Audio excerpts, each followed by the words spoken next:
بسم اللہ الرحمن الرحیم۔ ناظرین السلام علیکم، آپ دیکھ رہے ہیں نیوز ٹائم اور اس میں آج کی اہم خبریں ہیں۔ نون لیگ اور پیپلز پارٹی کی حیثیت سیاسی لاشوں کی طرح ہے۔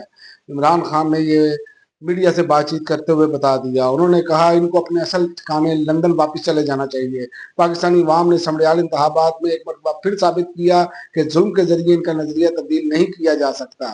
انہوں نے کہا کہ اتحادی جماعتوں سمیت تحریک تفظ آئین جی ڈی اور مارنگ بلوچ کو بھی دعوت دیں گے۔ انشاءاللہ اس تحریک کو کوئی نہیں روک پائے گا۔ پاکستانی قوم کے نام پیغام دیا ہے کہ شاید یہ پھر سے میری ملاقاتوں پر پابندی عائد کر دیں، لیکن آپ نے یاد رکھنا ہے ووٹ میرا نہیں آپ کا چوری ہوا ہے، آواز میری نہیں آپ کی دبائی جا رہی ہے۔ اور عمران خان نے ایک اور بات کہی، انہوں نے کہا مودی اس وقت زخمی ہے، وہ پاکستان پر پھر حملہ آور ہو سکتا ہے۔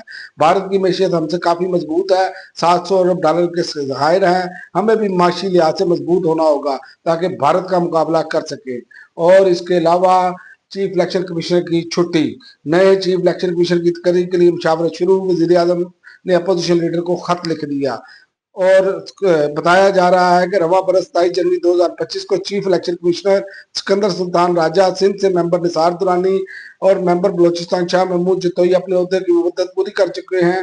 ان کی جگہ نئی تعیناتیوں کے لیے سب سے پہلے وزیر اعظم اور اپوزیشن لیڈر کے درمیان مشاورت ہوگی، پھر دونوں کے جانب سے نام تجویز کیے جائیں گے۔ اور کرپشن کیس میں فواد چودھری کا وارنٹ گرفتاری جاری، عدالت نے سابق وزیر کو گرفتار کر کے پیش کرنے کا حکم دے دیا۔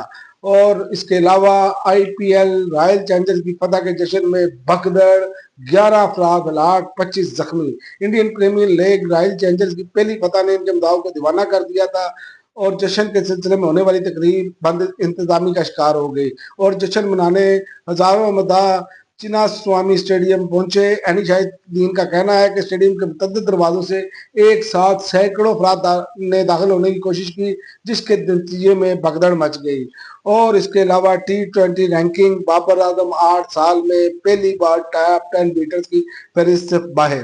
محمد حارث کی حیران کن 210 درجے ترقی، حسن نواز، سائم عباس افریدی کی پوزیشن میں بھی بہتری آ گئی، رضوان اور شہین کی تنزلی۔